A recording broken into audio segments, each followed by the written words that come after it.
जरूरी सूचना है आप सभी स्टूडेंट्स के लिए, स्टडी फॉर सिविल सर्विसेज का Android app Google play store में आ चुका है, उसको प्लीज तुरंत इंस्टॉल कर लीजिए।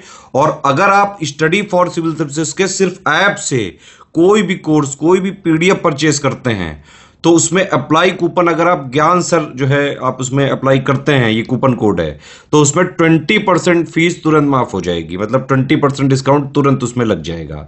ज्ञान सर लिखना है, नॉर्मली ज्ञान सर स्मॉल लेटर में है सब कुछ, कोई स्पेस नहीं, कोई कॉलम नहीं, सिर्फ ज्ञान सर, GYANSIR। इस तरह से अगर कूपन कोड लगाते हैं आप ऐप में बाई करने से पहले, जो अप्लाई कूपन वाले में आता है, तो 20% का डिस्काउंट तुरंत मिलेगा। वीडियो देखिए।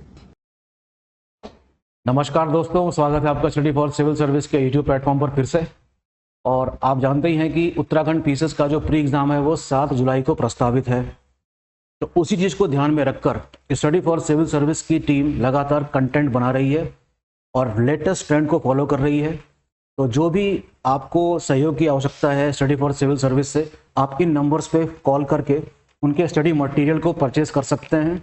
ये जो कंटेंट है ये बहुत ही इम्पॉर्टेंट है और एग्ज़ाम ओरिएंटेड है। आप जानते ही हैं कि स्टडी फॉर सिविल सर्विस से कितने सारे रिजल्ट्स अब तक मिल चुके हैं, यूपी पीसीएस में, एमपी पीसीएस में, उत्तराखंड पीसीएस में, और जितने भी पीसीएस एग्ज़ाम्स की तैयारी यहाँ पे कराई जा सकती है, सारे हाई यील्डिंग क्या हैं कंटेंट हैं। आप हैं मिस्टर ज्ञान मिश्रा सर, और ये पूरे समर्पित रहते हैं, हमेशा तत्पर रहते हैं बच्चों को एग्ज़ाम पास करवाने के लिए। तो प्लीज़ इनसे जुड़िए, इनके कॉन्टैक्ट नंबर्स पे कॉल कीजिए और जो भी स्टडी मटेरियल इकट्ठा हो सकता है इस एग्ज़ाम के लिए, उसको आप ज़रूर परचेज़ कीजिए। तो शुरुआत करते हैं आज पहले क्वेश्चन की। पहला क्वेश्चन उठाया गया है एंशिएंट इंडिया से। हम लोग कर रहे हैं एक क्वेश्चन आंसर की सीरीज़, जो हिस्ट्री का सेक्शन है उससे। पहला क्वेश्चन है, मिलिंद पन्हु निम्नलिखित में से किसके द्वारा रचित पाली भाषा में एक महत्वपूर्ण ग्रंथ है। ये क्वेश्चन उठाया गया है पोस्ट मौर्यन पीरियड से, अर्थात एंशिएंट इंडिया वाले पार्ट से।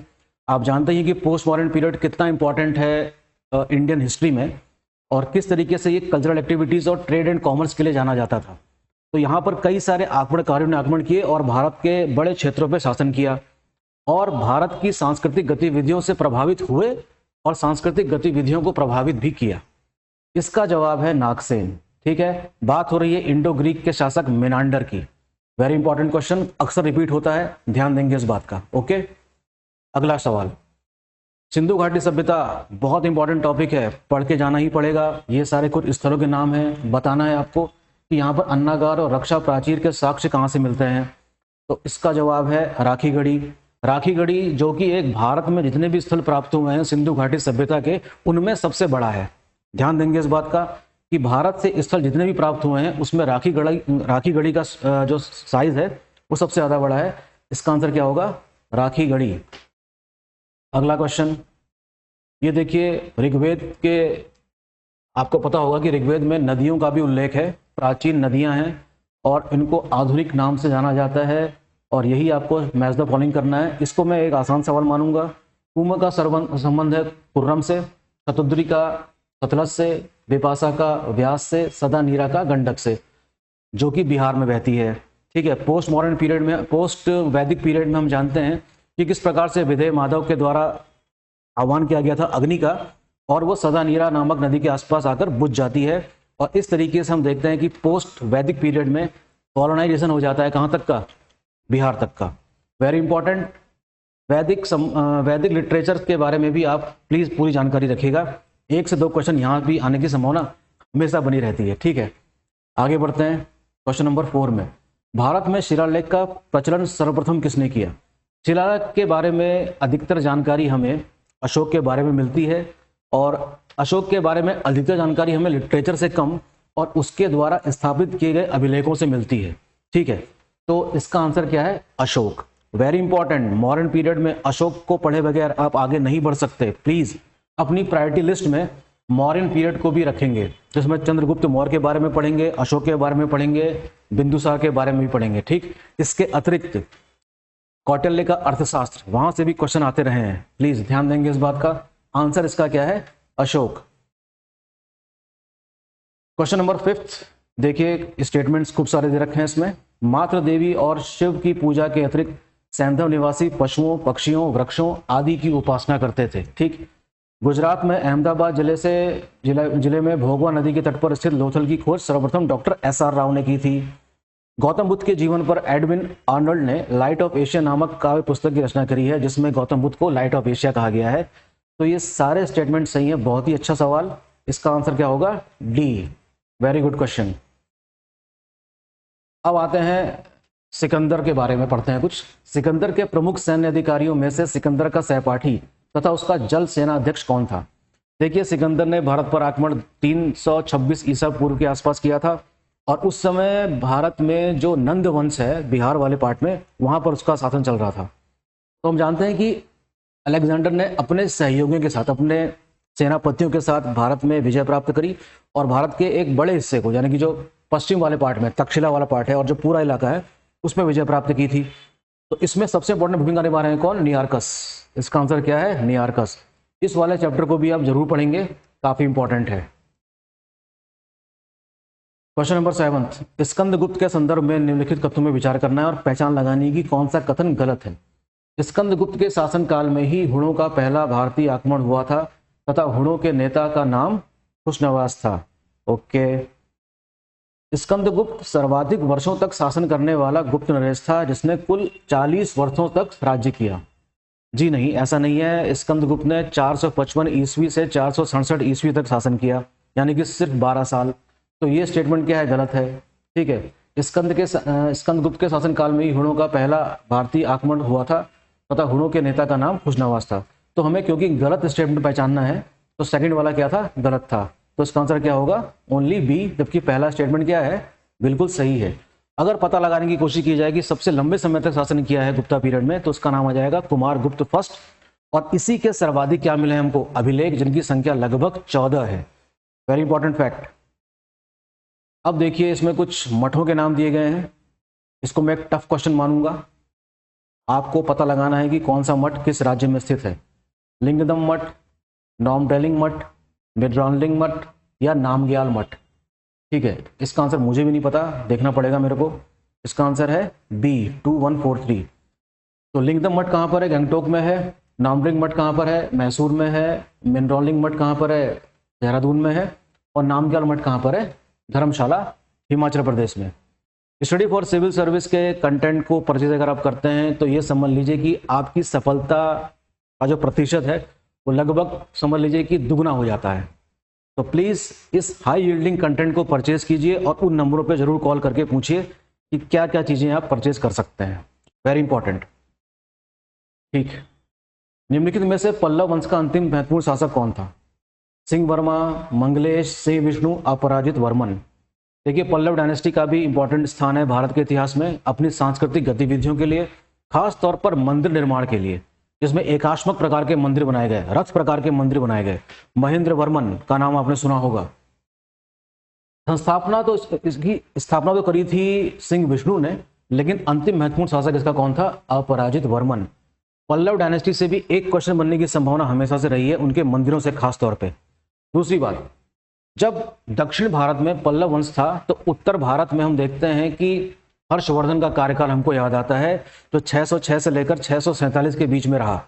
उसी दौरान हम देखते हैं कि चालुक्य नरेश, पुलकेशिन द्वितीय, आपस में ये तीनों शासक क्या है? समकालीन है। महेंद्र वर्मन, हर्षवर्धन उत्तर भारत में, और पुलकेशिन सेकंड। Very important. इनमें से किस वेद का उद्भव वायु से माना जाता है तथा किस मंडल में कृषि मंत्रों का उल्लेख हुआ है? देखिए, कृषि मंत्रों का उल्लेख हुआ है चौथे मंडल में, तो उस हिसाब से आंसर क्या निकल के आ रहा है? सी, यजुर्वेद और चौथा मंडल। वैदिक लिटरेचर बहुत ही इंपॉर्टेंट है। उसके ब्राह्मण, उसके आरण्यक, उसके उपनिषद ग्रंथों से भी क्वेश्चन आते रहे हैं। तो प्लीज मैं चाहूंगा कि आप इस वाले चैप्टर को भी जरा ध्यान से पढ़ेंगे, वैदिक लिटरेचर वाले पार्ट को। Very important. ठीक है। आंसर इसका क्या है? सी। बहुत ही शानदार सवाल है। क्वेश्चन नंबर 11, सही कथन का चयन करना है। पाशुपत संप्रदाय, मैं थोड़ा सा इसको जूम कर देता हूं, शैव मत का सबसे प्राचीन संप्रदाय है जिसकी स्थापना लकुलिश ने की थी। ये बात बिल्कुल सही है। विष्णु भगवान का पहला उल्लेख अथर्ववेद में मिलता है, लेकिन देववृंद में इनका स्थान गौण नहीं था। दक्षिण भारत में चोल शासक शिव के अनन्य उपासक थे तथा चोल शासक राज प्रथम ने तंजौर में राजराजेश्वर मंदिर का निर्माण करवाया था। ये बात बिल्कुल सही है। ये बात भी बिल्कुल सही है। ये बात सही नहीं लग रही है। इनका उल्लेख अथर्ववेद में ना होकर किसमें हुआ है? ऋग्वेद में। तो इसका आंसर क्या हो जाएगा? 1 और 3 ओनली, यानी कि बी। आगे बढ़ जाते हैं। अश्मक, देखिए 16 महाजनपदों का उल्लेख मिलता है हमको अपने प्राचीन भारत में। 6ठी शताब्दी ईसा पूर्व की बात हो रही है। 6ठी शताब्दी ईसा पूर्व 2 इंपॉर्टेंट घटनाओं के लिए जानी जाती है। एक तो पॉलिटिकल एक्टिविटी में पढ़ेंगे हम 16 महाजनपदों के बारे में, और दूसरी बात हम पढ़ेंगे किसके बारे में? बुद्धिज्म और जैनिज्म के बारे में। तो 6th सेंचुरी BC एक बहुत ही इंपॉर्टेंट फेज है एंशिएंट इंडिया का, प्लीज पढ़िएगा उसको। तो अश्मक की राजधानी थी पोटन, जिसको प्रतिष्ठान भी कहते हैं, और स्थापना इसकी की थी किसने? मूलक नाम के व्यक्ति ने। बहुत अच्छा सवाल। सारनाथ लेख काशी क्षेत्र पर निम्नलिखित में से किस शासक के अधिकार का सूचक है तथा धर्मपाल ने किस बौद्ध लेखक को संरक्षण दिया था? बहुत शानदार क्वेश्चन। धर्मपाल आप जानते हैं कि पाल शासक था बंगाल का। उसके समय में हरिभद्र नाम का व्यक्ति बौद्ध लेखक था जो इसके संरक्षण में था। तो इस हिसाब से इसका आंसर क्या हो जाएगा? बी। महिपाल प्रथम सारनाथ लेख में, और धर्मपाल का संरक्षक बौद्ध लेखक कौन? हरिभद्र। तो 13th का आंसर क्या है? बी है। 14th, निम्नलिखित में से कौन सा युद्ध बाबर और राणा सांगा के बीच लड़ा गया तथा घाघरा के युद्ध में किसकी विजय हुई? ये एक आसान सवाल है। बाबर ने 1526 पर आक्रमण किया था। 1526 से लेकर 1530 तक बाबर ने लगभग 4 युद्ध लड़े: पानीपत, खानवा, चंदेरी और घाघरा। तो इसका कोड याद रखेंगे, PKCG। PKCG is the code, PKCG। 1526, 1527, 1528 और 1529 युद्ध लड़ा गया था, खानवा का युद्ध तथा बाबर। इसका आंसर क्या होगा? ए। ठीक, आसान सवाल था लेकिन पता होना चाहिए। क्वेश्चन नंबर 15, ऋग्वैदिक कालीन शब्दावलियां। देखिए ऋग्वेद में कई सारे शब्द मिलते हैं संस्कृत भाषा में जिसका मीनिंग है, जैसे कि अरित्र का मतलब नाविक होता है, लांगल का मतलब हल होता है, बिल्कुल सही बात है। बेकनाट का मतलब बढ़ई होता है, नहीं। बढ़ई के लिए इस्तेमाल किया गया है शब्द तक्षण का। तो इसका आंसर क्या हो जाना चाहिए? C is not correctly matched. Answer क्या है इसका? सी। और भी कई सारे शब्द मिलेंगे आपको ऋग्वेद में इस प्रकार के, जिनका कुछ ना कुछ मीनिंग है, और वहां से भी क्वेश्चन आने की संभावना हमेशा से रही है। ठीक, क्वेश्चन नंबर 16 देख लेते हैं। अच्छा देखिए, स्टडी फॉर सिविल सर्विस आपके लिए क्या क्या कर रहा है? एक तो high yield selection material provide कर रहा है आपको बहुत ही किफ़ायत दामों में। डेली प्रैक्टिस सेट बना रहा है। एग्जाम ओरिएंटेड टेस्ट सीरीज चला रहा है, जैसे कि ये डाउट क्लियरिंग सेशन भी रखता है आप लोगों के लिए। और सारे के सारे क्या हैं? एक्सपीरियंस्ड एजुकेटर्स हैं जो आपके लिए तत्पर हैं आपकी सफलता के लिए। ठीक, तो प्लीज़ ज्वाइन करिए, इससे जो भी रिलेटेड कोर्सेज अवेलेबल हैं, और अपनी सफलता को सुनिश्चित भी कीजिए। ठीक है। कश्मीर में सर्वप्रथम जजिया कर किसने लगाया तथा शमसी वंश का अंतिम शासक कौन था? देखिए कश्मीर का अपना इतिहास है, उसका अपना महत्व है, प्राचीन काल से ही उसका उल्लेख मिलना शुरू हो जाता है। लेकिन ये बात हो रही है मेडिवल कश्मीर की, तो हमें नाम मिलता है राजा का, क्या? सिकंदर शाह। ओके, पूरा पढ़ लेते हैं पहले। जजिया कर किसने लगाया तथा शमसी वंश का अंतिम शासक कौन था? शमसी वंश का अंतिम शासक कौन था? ठीक है, तो शमसी वंश मतलब जिसमें इल्तुतमिश और बलबन जैसे लोग थे वो। तो उसका आंसर क्या हो जाएगा? नसीरुद्दीन महमूद। और जजिया कर किसने लगाया है? सिकंदर शाह ने। बहुत शानदार क्वेश्चन, कश्मीर के इतिहास से भी क्वेश्चन आते रहे हैं, याद रखेंगे इस बात को। ठीक है, वेरी इंपॉर्टेंट। सिकंदर शाह तथा नसीरुद्दीन महमूद। कश्मीर में सर्वप्रथम जजिया सिकंदर शाह ने लगाया था। कश्मीर का अकबर किसके नाम से जाना जाता है? जैनुल अबीदीन कहते हैं इसको। इसका टाइम पीरियड क्या था? 1420 से लेकर 1470। काफ़ी इंपॉर्टेंट फैक्ट्स हैं। मैं इसको यहाँ पर देखिए रोक देता हूँ, स्क्रीनशॉट लेकर आप चाहें तो इसको पढ़ सकते हैं, बहुत इंपॉर्टेंट है। गंगा जल पीने वाला और होली मनाने वाला तुगलक वंश का पहला शासक। ठीक है, तथा बंगाल में फखरुद्दीन शाह का विद्रोह कब हुआ था? होली मनाता था बड़े जोर शोर से, कौन? मोहम्मद बिन तुगलक। ठीक है, और इसी के समय विद्रोह हुआ है फखरुद्दीन शाह का, कहाँ? बंगाल में। तो इसका आंसर क्या हो जाएगा? सी। मेडिवल इंडिया का एक अच्छा सवाल। क्वेश्चन नंबर 18 देख लेते हैं। ये देखिए, पुस्तकें दी गई हैं एक तरफ, और आपको पता लगाना है कि इसकी रचना किसने की है। अकायदे हिंद, तारीख यामिनी, जफरनामा, बुरहान मासिर। ठीक है, तो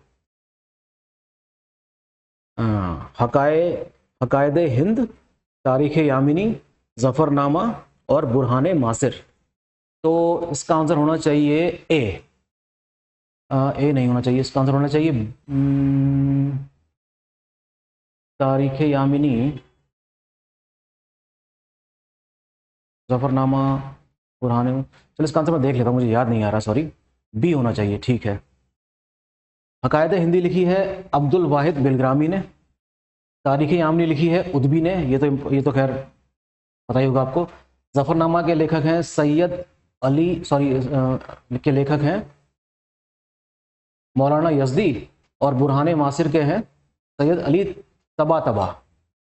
Syed Ali Tabataba is the right answer, ठीक है। तो 18th का आंसर हो गया आपका बी। 19th क्वेश्चन, निम्नलिखित में से गलत कथन को चुनना है। गलत कथन को चुनना है। दक्षिण भारत में, क्या थोड़ा सा इसको और जूम कर दिया जाए, ठीक है, तो थोड़ा पढ़ने में स्पष्ट रहेगा। दक्षिण भारत में भक्ति आंदोलन का प्रारंभ तमिल ग्रंथ तिरुमई तथा प्रबंधम से मिलता है। 16वीं शताब्दी में भारत में रोशनी आंदोलन की शुरुआत सैयद मोहम्मद जौनपुरी ने की थी। शेर शाह सूरी ने 1545 ईस्वी में अपना अंतिम अभियान कालिंजर के विरुद्ध किया था। उस समय कालिंजर का शासक कीरत सिंह था। ये बात तो बिल्कुल ठीक है, ठीक है। 16वीं शताब्दी में भारत में रोशनिया आंदोलन की शुरुआत सैयद मोहम्मद जौनपुरी ने की थी। दक्षिण भारत में भक्ति आंदोलन का प्रारंभ तमिल ग्रंथ तिरुमई तथा प्रबंधन से मिलता है। मेरे ख्याल से इसका आंसर क्या होना चाहिए? बी होना चाहिए। ओनली बी, यानी कि ओनली 2। फिर सा क्या, अच्छा गलत कथन चुनना है, सॉरी, इसमें गलत कथन चुनना है। तो बी वाला कथन गलत है और ए और 3, पहला और तीसरा क्या है, बिल्कुल सही है। तो इस हिसाब से आंसर क्या हो जाएगा इसका? ओनली 2, यानी कि which of the statement is wrong. Question पढ़ने में दिक्कत नहीं करनी है, पढ़ना है पहले कि गलत पूछा गया है कि सही, ठीक है। देखिए मेरे से गलती हो गई, आपसे भी हो सकती है, तो इस चीज़ का ध्यान रखेंगे, ठीक है। क्वेश्चन नंबर 20, नीचे कुछ मुगलकालीन मंत्री और उनसे संबंधित विभागों के नाम दिए गए हैं। उनमें से कौन सा एक विकल्प सही सुमेलित नहीं है? सही सुमेलित नहीं है।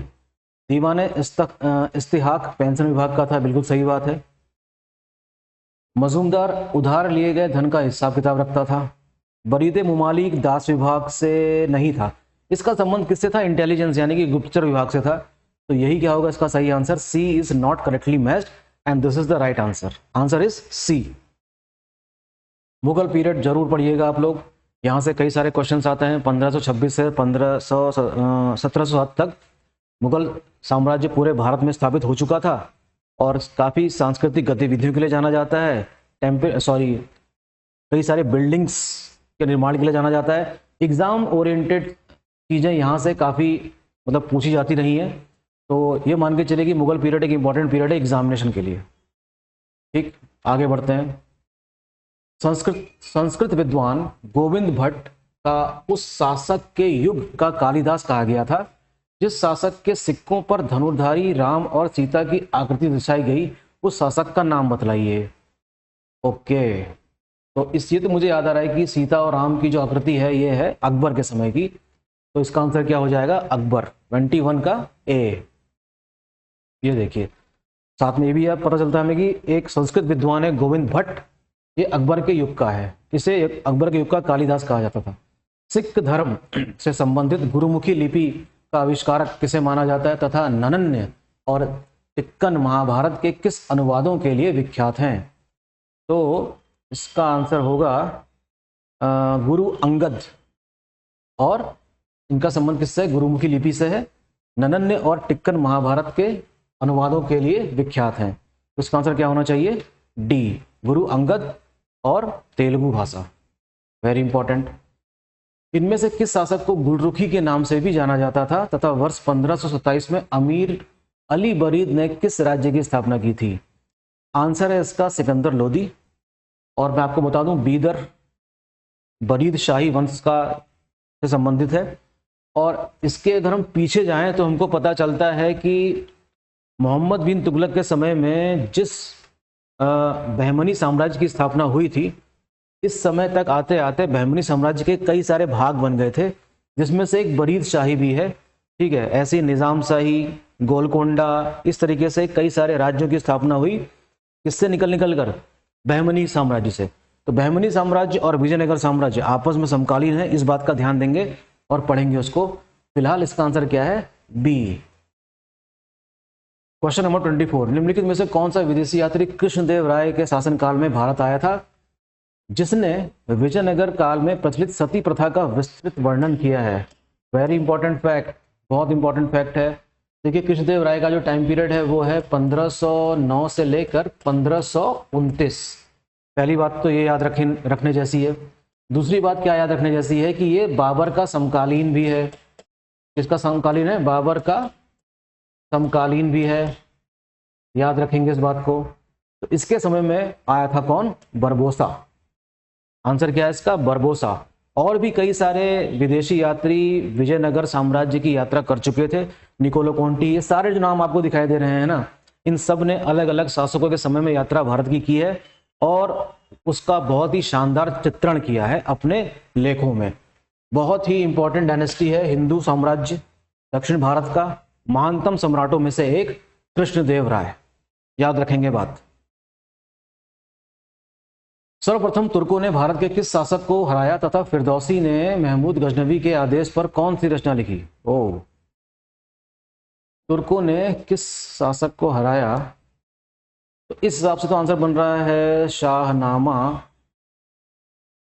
तो इसका आंसर क्या हो जाएगा? बी हो जाएगा। ठीक है, दाऊद तथा शाहनामा। फिरदौसी एक इतिहासकार था जिसने फारसी में पद्य में 1000 छंदों वाली शाहनामा महमूद गजनवी के कहने पर लिखी थी। सॉरी, किसके कहने पर लिखी थी? महमूद गजनवी के आदेश पर लिखी थी। ठीक, अगला सवाल 26, वर्ष 1690 में नादौन के युद्ध में पहाड़ी सेना की तरफ से सिख धर्म के कौन से गुरु ने मुगल सेना को मुकाबला किया जिसमें उनकी विजय हुई? तो ये नाम आता है गुरु गोविंद सिंह जी का। नादौन का युद्ध काफी इंपॉर्टेंट है, जब आप मुगल की हिस्ट्री पढ़ते हैं तो ये सारी चीजें भी आपको पढ़ने को मिलती हैं, वेरी इंपॉर्टेंट। इस समय बता सकते हैं मेरे को कि इस समय मुगल शासक कौन है 1690 में? बताइए कौन है? औरंगजेब। ठीक, आगे बढ़ते हैं। क्वेश्चन नंबर 27, अकबर के दरबार में आने से पहले तानसेन शेरशाह सूरी के पुत्र दौलत खान के दरबार में गायक थे।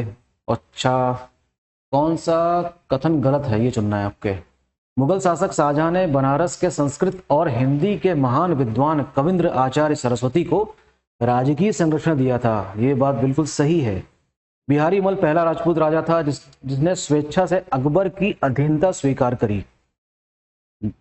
जी नहीं, बिल्कुल नहीं, भरमल था, बिहारी मल नहीं। तो इसका आंसर हो जाएगा, गलत कौन सा चुनना है ना हमको, पहला भी गलत है और तीसरा भी गलत है। तो इसका आंसर क्या हो जाएगा? Oh sorry, I am very sorry, सिर्फ पहला गलत है, ये दोनों सही हैं। बिहारी मल यानी कि भरमल होना चाहिए इसका नाम, पढ़ने में दिक्कत हो गई, क्षमा चाहूंगा। तो इसका पहला आंसर गलत है, पहला ऑप्शन गलत है, जबकि आंसर के रूप में क्या सही होगा इसका? ए। ओके, अब देखिए ये क्या है, अरे हाँ, मलिक संजर, शेख नसीरुद्दीन चिराग, निकोलो कोंटी, हजार सितून। मैच द फॉलोइंग करना है कि किस क्षेत्र से संबंधित थे और हम पता लगा सकते हैं, कोई बड़ी बात नहीं है इसमें। मलिक संजर, शेख नसीरुद्दीन चिराग, निकोलो कोंटी, तो सी का तो हो जाएगा 2। हजार सितून इसका हो जाना चाहिए 3।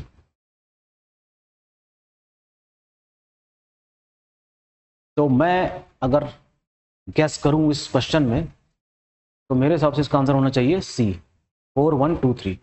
मलिक संजर अल्प खान की उपाधि है। शेख नसीरुद्दीन चिराग का जन्म स्थान अयोध्या से है। निकोलो कोंटी देवराय प्रथम के दरबार में आया था। हजार सितून यानी कि एक स्तंभ है, यानी कि 1000 स्तंभ निर्माण करता।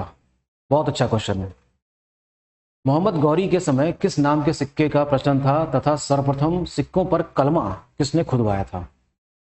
ओके, कलमा सबसे पहले किसने खुदवाया था?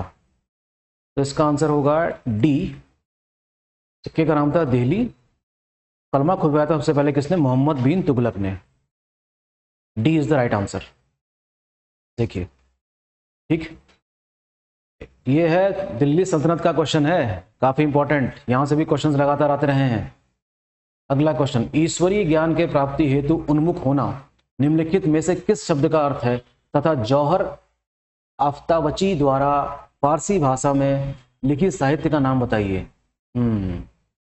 इस क्वेश्चन को, ईश्वरीय ज्ञान के प्राप्ति हेतु उन्मुख होना निम्नलिखित में से किस शब्द का अर्थ है?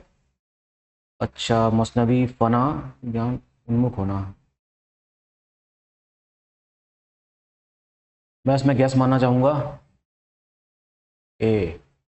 तो ये है मारिफत तथा तज़किरात उल वाक़ियात। काफ़ी अच्छा क्वेश्चन है, टफ क्वेश्चन है, प्लीज़ इसको ज़रा नोट कर लीजिएगा। मैं हट जा रहा हूँ, स्क्रीनशॉट ले लीजिएगा इसका और ज़रूर इसको प्रायोरिटी में रखिएगा।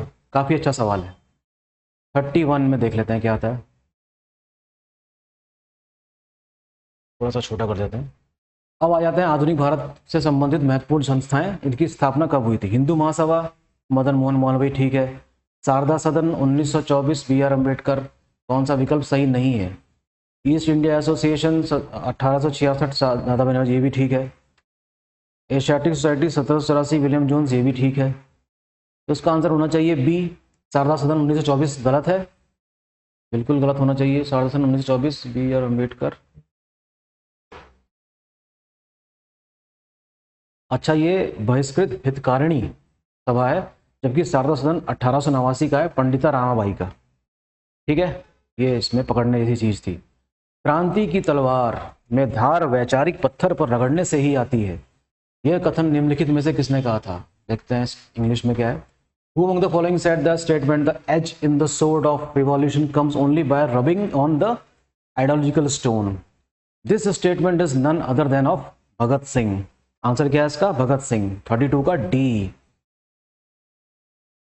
देखिए, मैं बार बार रिपीट कर रहा हूँ इस बात को, स्टडी फॉर सिविल सर्विस के मटेरियल को जरूर परचेज कीजिए अगर आपको अपनी सफलता की प्रतिशत को बढ़ाना है तो। काफ़ी हाई यील्डिंग मटेरियल प्रोवाइड किया जाता है, काफ़ी सस्ते में, और अपनी सफलता को सुनिश्चित कर सकते हैं इस स्टडी मटेरियल को खरीद कर। ठीक, समय ज़्यादा नहीं रह गया है, जितनी प्रैक्टिस करेंगे उतने ही एग्जाम की सफलता के करीब पहुंचेंगे। ओके, मैं दावे से कह सकता हूँ ये सारा स्टडी मटेरियल इतना इंपॉर्टेंट है कि आपको बाकी को शायद पढ़ने की जरूरत ही ना पड़े, ऐसा भी मैं दावे से कह सकता हूँ। तो प्लीज़ समय रहते इस चीज़ को ज्वाइन करिए इस ग्रुप में, और जितना इसमें बताया गया है सिर्फ उतना ही पढ़िए, कट ऑफ आराम से क्लियर हो सकता है। ये बात दावे से कही गई है, कई बार कही गई है, और हर बार दावा सही साबित होता है स्टडी फॉर सिविल सर्विस का। ठीक है, तो you can call on these numbers, और जो जानकारी इसमें दी जाएगी उसको फॉलो कीजिएगा। ठीक, आगे बढ़ जाते हैं। गलत कथन चुनना है। स्पेन के निवासी कोलंबस ने 1494 में उत्तमाशा अंतरीप का चक्कर लगाते हुए भारत तक पहुंचने में सफलता प्राप्त हुई। पहली बात तो ये भारत पहुंच ही नहीं पाया, तो ये स्टेटमेंट गलत है। आंसर के रूप में ही सही हो सकता है। बंगाल, बिहार, उड़ीसा और कोरोमंडल समुद्र तट की सभी बस्तियां 1658 में फोर्ट सेंट जॉर्ज के अधीन कर दी गई थीं। हेक्टर नामक पहला अंग्रेजी जहाज रॉबर्ट क्लाइव के नेतृत्व में भारत आया, जो सूरत बंदरगाह पर पहुंचा था। काफी अच्छा सवाल है। अरे यार, गलत गलत हमको पहचानना है। पहला गलत है, तीसरा भी गलत है। आंसर इसका क्या है? 2, बिहार, बंगाल, उड़ीसा और कोरोमंडल समुद्र तट की सभी बस्तियां 1658 ईस्वी में फोर्ट सेंट जॉर्ज के अधीन कर दी गई थी। ये बात बिल्कुल ठीक है, लेकिन आंसर इसमें गलत ही है। तो पहला और तीसरा इसका गलत स्टेटमेंट है यार। मोहम्मद शाह ने किस वर्ष जजिया कर को अंतिम रूप से प्रतिबंधित कर दिया था? थोड़ा सा मैं यहाँ पर कुछ चीजें बता दूं आपको। मुगल पीरियड वैसे तो चलता है 1526 से लेकर 1707 तक, ठीक है, लेकिन 1707 से लेकर 1858 का जो पीरियड है, इसको हम पोस्ट मुगल पीरियड भी कहते हैं। क्या कहते हैं? उत्तरवर्ती मुगल काल, यानी कि पोस्ट मुगल पीरियड। क्या कहते हैं इसको? Post Mughal period. इसमें भी कई सारे मुगल बादशाह थे, जिनमें से एक कौन सा था? मोहम्मद शाह रंगीला। और उसी के समय में हम देखते हैं कि जजिया कर हमेशा के लिए समाप्त कर दिया गया। तो इसका आंसर क्या है? 1720। काफी इंपॉर्टेंट क्वेश्चन, ध्यान देंगे। Question number 35। वर्ष 1914 में किस गवर्नर जनरल के शासनकाल में सरकारी वित्तीय अवस्था से संबंधित सुझाव के लिए मैक्लिगन समिति का गठन किया गया था, तथा इसमें कौन सा आयोग पुलिस के कार्य पद्धति पर विचार से संबंधित था? काफी लंबा चौड़ा क्वेश्चन है, लेकिन अच्छा है। आंसर इसका है फ्रेजर आयोग। फ्रेजर एक्ट से मुझे याद आ रहा है कि पुलिस कमीशन इसका संबंध था। तो मॉडर्न इंडिया से काफ़ी शानदार क्वेश्चन बनाया है टीम ने।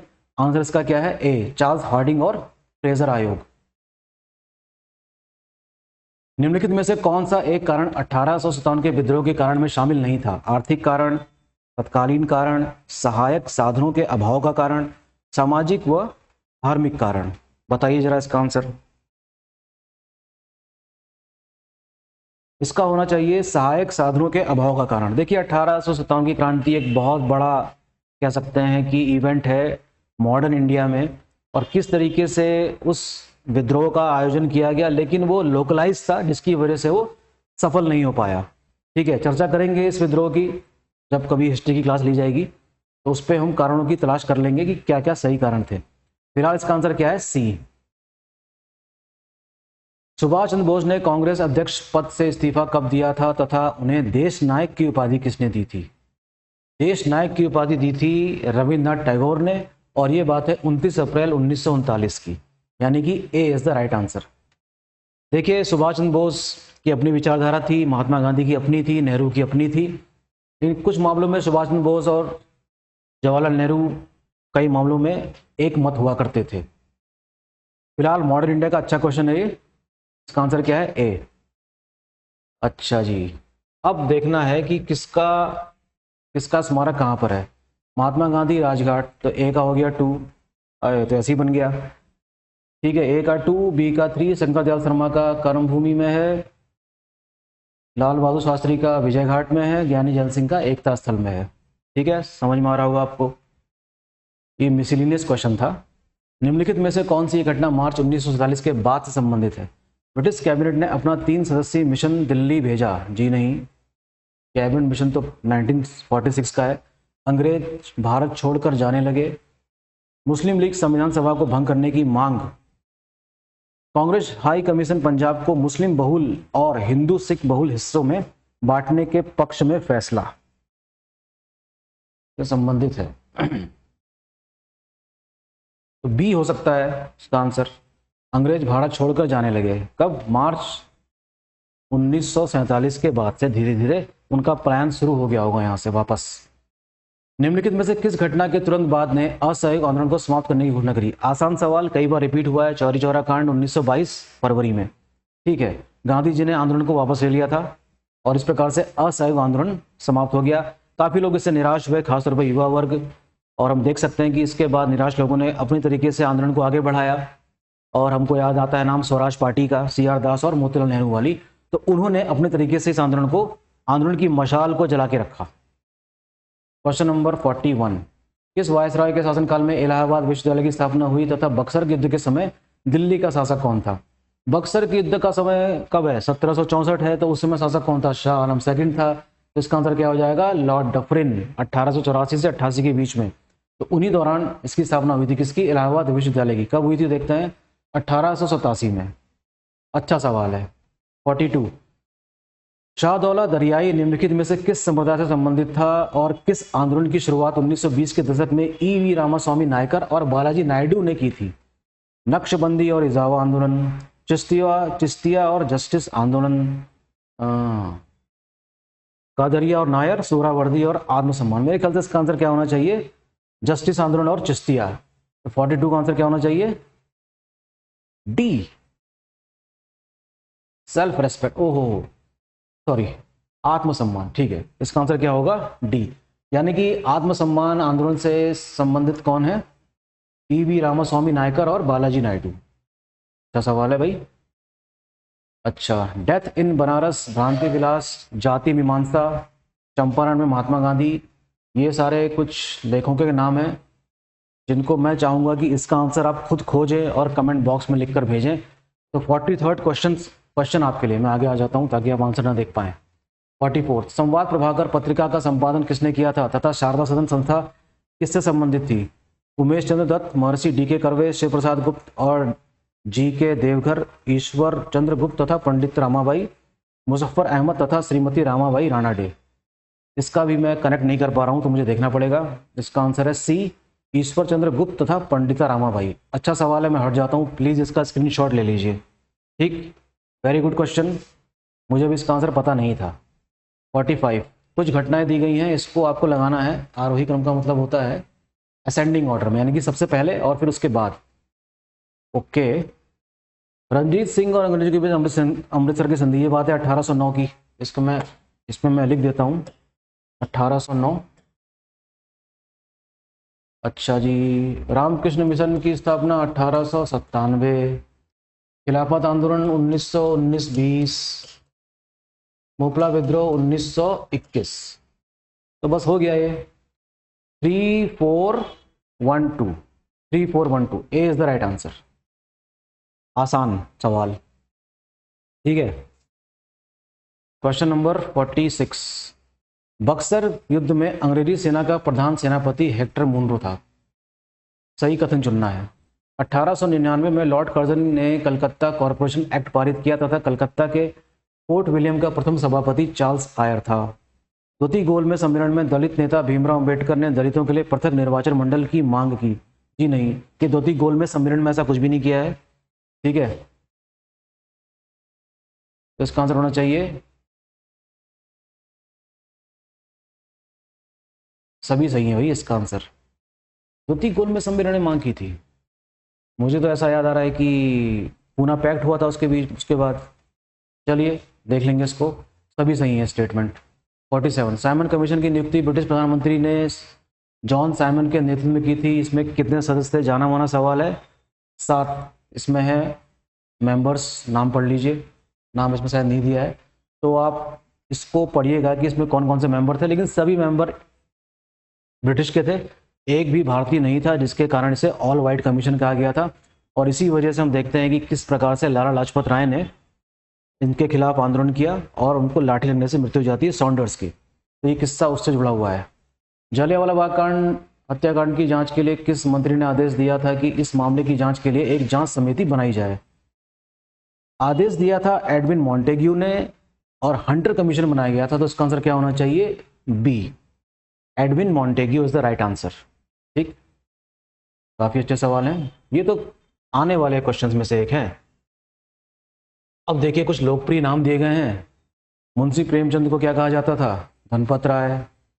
रामकृष्ण परमहंस को कहा जाता है, वास्तविक नाम क्या था इनका? गदाधर चट्टोपाध्याय। तो ए का 4, बी का 3, ए का 4, बी का 3, तो इसका आंसर क्या हो गया? ए। नाना फडणवीस को कहा जाता था बालाजी जनार्दन भानु और सत्य साईं बाबा को कहा जाता था सत्यनारायण राजू। काफी अच्छा सवाल है भाई, प्लीज इसको ध्यान में रखिएगा इस सवाल को। ठीक, आज का लास्ट सवाल, नीचे दिए गए कुछ व्यक्ति और उनके उपनाम दिए गए हैं, इनमें से कौन सा एक जोड़ा सही सम्मिलित नहीं है? चितरंजन दास देशबंधु, डॉक्टर राजेंद्र प्रसाद अजातशत्रु, शेख अब्दुल्ला बादशाह खान, सी राजा गोपालाचारी राजा जी। सभी सही हैं, फिलहाल शेख अब्दुल्ला सही नहीं है।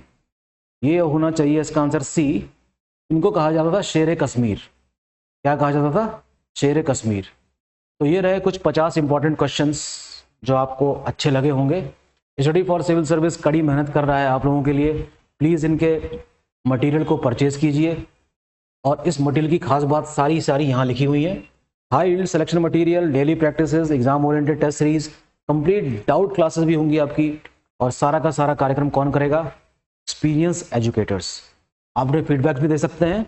और प्लीज़ लाइक करिए, शेयर करिए, अपने मित्रों को भी बताइए कि स्टडी फॉर सिविल सर्विस किस तरीके से समर्पित भाव से स्टूडेंट्स के हित के लिए लगातार मेहनत कर रहा है। थैंक यू, मिलते हैं नेक्स्ट सेशन में। Thank you.